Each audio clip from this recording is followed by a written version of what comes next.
Now, for the people at home who might not be aware of what the Iran hostage crisis is, allow me to elaborate. The story begins in 1951 with Mohammad Mossadegh, an extremely popular and charismatic prime minister of Iran.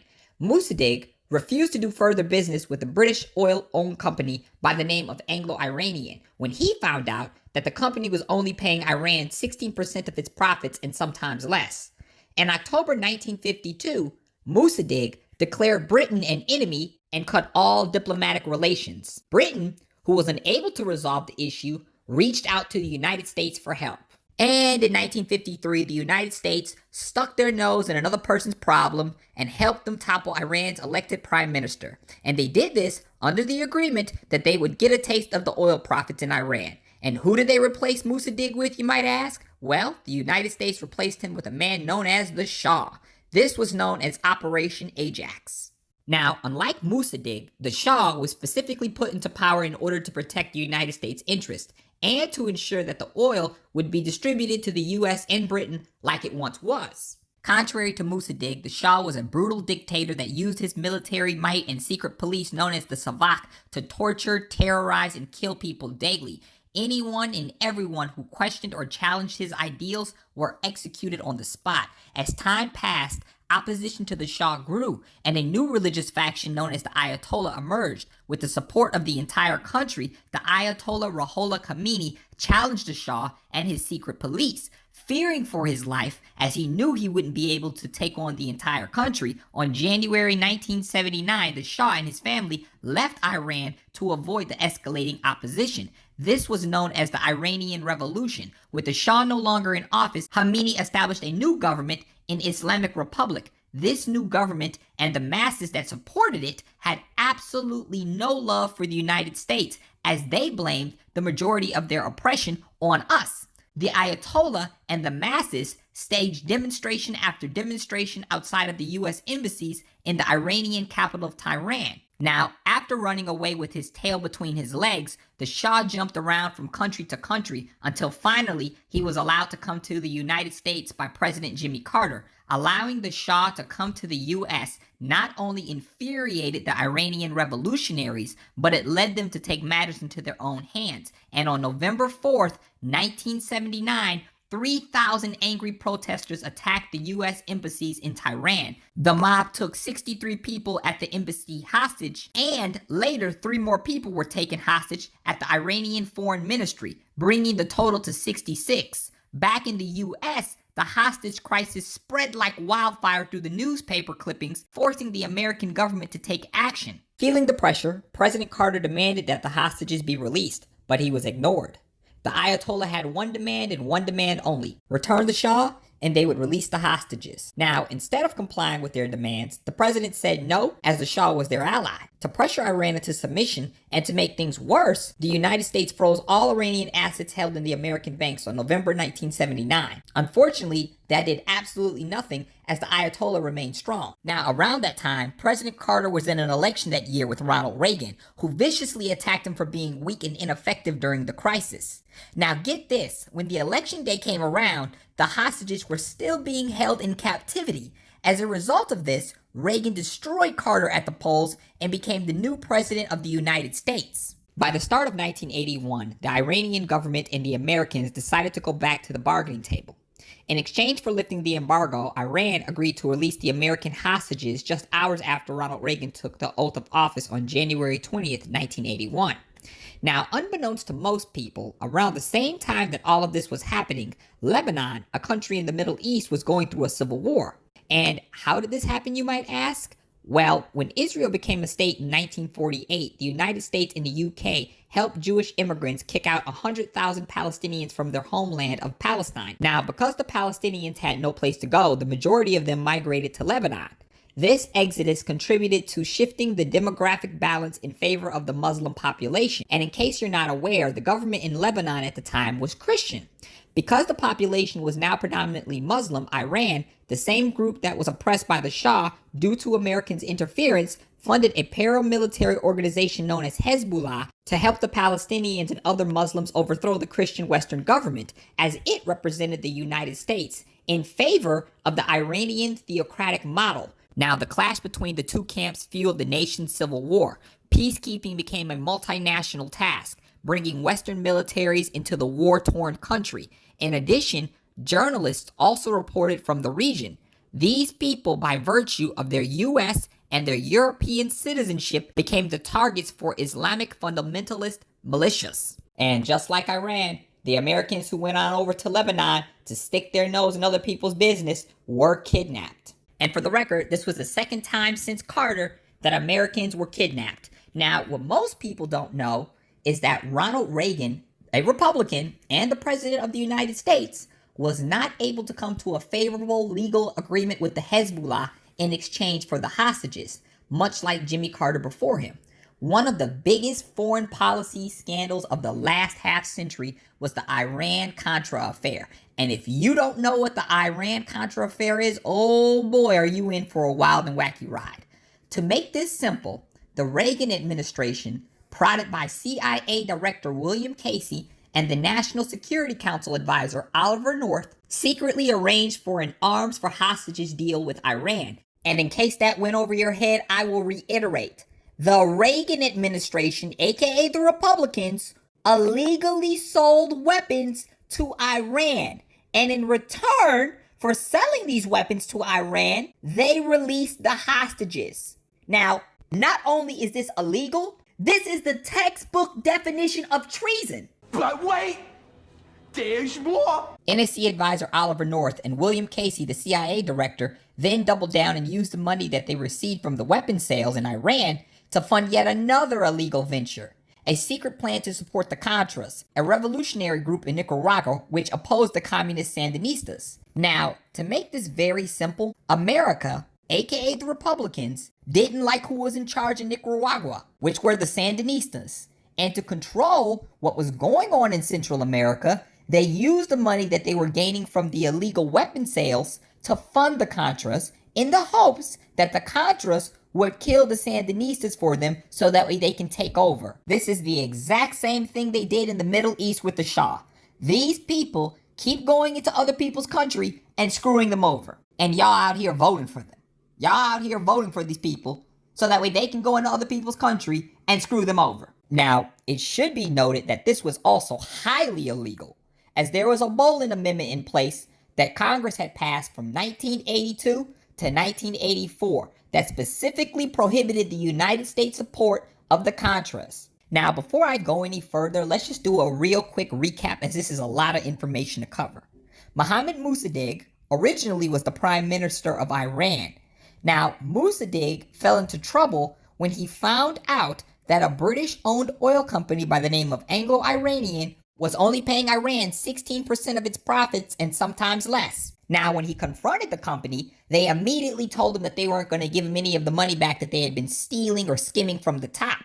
So to counter this, Mossadegh declared them an enemy and didn't want to do business with them anymore. Which makes sense, because if you were stealing from me too, I wouldn't want to be doing business with your ass either. Now, when Britain realized that they weren't going to get any more money or weren't going to be able to steal from Iran anymore, they called America, aka the U.S., and the Carter administration, aka the Democrats at the time, to come into this country in order to kick this guy out of office so that way they can continue to steal the oil from these poor people. That is exactly what happened. I can't make it any easier to understand than that. They kicked this guy out of his own country and put him into prison, and then they put their own dictator in power by the name of the Shah, in order to destabilize the country and to continue to steal the oil that they were already stealing from them. I hope everybody's following me. So once the Shah was in power, he had full discretion to turn up on all those people over there. So with his secret police, known as the Savak, he murdered and killed anybody who questioned his authority and terrorized all of the people of Iran. Now, eventually, as time passed, a religious group by the name of the Ayatollah rose up with everybody in the country, and with their might, they outranked and outnumbered the Savak, aka the secret police, and the Shah. Now, fearing for his life, the Shah immediately bounced from country to hide because he knew he was going to get killed by these revolutionaries until he finally received shelter in the United States. Now, once the Ayatollah realized that the Shah was hiding in the United States and the United States once again was bailing this guy out, the Ayatollah immediately attacked the embassy in Iran and kidnapped 66 hostages and then wanted to barter them in exchange for the Shah. And instead of complying with their demands, Carter said no, and the hostages ended up staying over there for 444 days. Now, when Reagan got into office, there was a civil war going on in the Middle East, or Lebanon. And the reason that there was a civil war going on over there in Lebanon was because the Americans, aka the Democrats and the Republicans, aka white supremacy, did what they always do. They stuck their nose in these people's business. And they did this by kicking out the Palestinians from their own homeland and awarded it to Jewish people. Now, this is almost relatively similar to what they did to the Native Americans, black people, and everyone else who wasn't white. Europeans, aka the Democrats and the Republicans, go to other people's land, steal their land, take their land, and force them off of their land. And then they have the audacity to call them a terrorist when they do these heinous and atrocious things. Jake, we got to stop the problem. We can talk about it. We can talk about it forever. There's a real problem, and it's called radical Islamic but are you making terrorism. It worse? Wait a minute. No, motherfucker, y'all the problem. Now, I digress. Let's get back to the story. Now, because the Middle East and Lebanon was tired of all this Western colonialism, and they were tired of the Americans interfering with their problems, they decided to kidnap any American who stepped foot on their land. And they did this with the hope that they would be able to barter these people over for tangible items. Unbeknownst to the American people, Oliver North, William Casey, and Ronald Reagan all committed treason by selling illegal firearms, weapons, and missiles to the Iranian government. And they did this in exchange for the hostages. Now, I know what you all are thinking.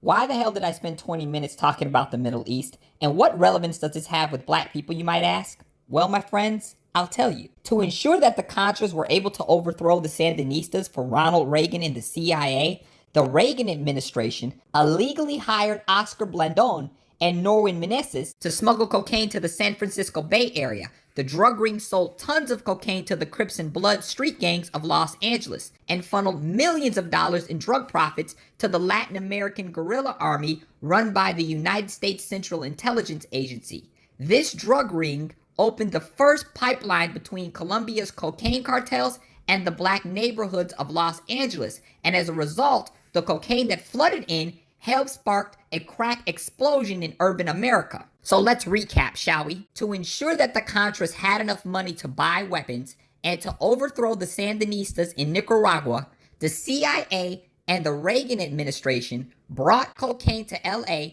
and spread it through the black community to fund their own agenda in Central America. These people, aka the Republicans, caused the crack epidemic that killed millions of black people. And for the people at home who still don't believe what I'm saying, don't worry, I got you. All the proof one needs for this entire story is Gary Webb. It's Gary Webb. It's Gary Webb. Now, let's go on Wikipedia and read what they had to say about Gary Webb. Webb is best known for his Dark Alliance series, which appeared in the Mercury News in 1996. The series examined the origins of the crack cocaine trade in Los Angeles and claimed that members of the anti-communist Contra rebels in Nicaragua had played a major role in creating the trade, using cocaine profits to support their struggle. It also suggested that the Contras may have acted with the knowledge and protection of the Central Intelligence Agency. The series provoked outrage, particularly in the Los Angeles African American community, and led to 4 major investigations of its charges. So as you all just heard here, Gary Webb, an investigative journalist, was the first person to crack the case and to prove that the CIA and Ronald Reagan and all of those politicians were corrupt as fuck. But don't worry, I know there's going to be people at home who are going to want to refute this, so let's do what I always do. Let me show you the source and the news clippings, as well as the video confirmation to prove all of the things that I'm saying today. The Contras were a group battling the Cuban-backed Sandinistas, a communist group who had seized power in 1979. Reagan called the Contras the moral equivalent of our founding fathers. But much of the Contras' funding came from the cocaine trade. The president told his national security advisor, Robert McFarland, to help the Contras anyway, regardless of the cost. McFarlane found opportunity in Iran. In 1985, an Iranian-backed terrorist group held 7 American hostages in Lebanon. Reagan insisted his advisors find a way to bring the hostages home, saying, "I want you to do whatever you have to do to help these people keep body and soul together." So, with permission from Reagan, McFarlane made a deal. The U.S. would give Iran weapons, and Iran would broker the release of the hostages. This happened even though Reagan publicly insisted he would not negotiate with terrorists, and despite the fact that there was a trade embargo with Iran. But that was just the tip of the iceberg. The deal with Iran didn't just secretly secure the release of the hostages in exchange for weapons. There was money involved. While $30 million had been allocated for the weapons, the CIA funneled a portion of that money to the Contras in Nicaragua, the group Reagan supported in their guerrilla fight against the Sandinista government. In 1986, the Lebanese newspaper Al-Shara reported the arms deal, and everything began to unravel. That prompted an investigation by the U.S. Attorney General, who discovered that only $12 million of the $30 million actually went toward weapons for Iran. The rest of the money was sent to the Contras in Nicaragua. The revelations were explosive. Reagan denied the allegations that he had negotiated with terrorists, but Lieutenant Colonel Oliver North came forward and acknowledged that he diverted funds to the Contras. North also said Reagan knew about it. Pause. See? I'm not making this up. Reagan knew about it. Reagan knew about it. He knew what was going on. He's dirty. North's testimony would inspire the press and Congress to launch investigations against Reagan for the rest of his presidency. Texas Senator John Tower led the investigation into the scandal. The Tower Commission determined it was Reagan's lack of oversight that allowed Iran-Contra to happen, but did not implicate Reagan directly. Reagan was never charged, but McFarlane, Oliver North, 4 CIA officers, 5 government contractors, and Reagan's national security advisor, John Poindexter, were all found guilty. Yet, speculation about Reagan's involvement lingered on. Press investigations would go on for years to follow. While Reagan's image suffered a bit, he still left office with one of the highest approval ratings of any president in U.S. history. Now, do you guys see how corrupt this system is? Not only did they have eyewitness testimony from Oliver North, aka Ronald Reagan's right-hand man, stating that Reagan knew about all of the operations that were going on, but he still didn't get convicted of treason when he broke the Bolin Amendment? Why didn't Ronald Reagan go to jail from committing treason and selling weapons of mass destruction to Iran if Iran was a terrorist? And in case most people don't know this, all of the individuals who were supposed to be convicted of treason, they were not convicted at all. In fact, when George W. Bush got into office, he pardoned every last one of them.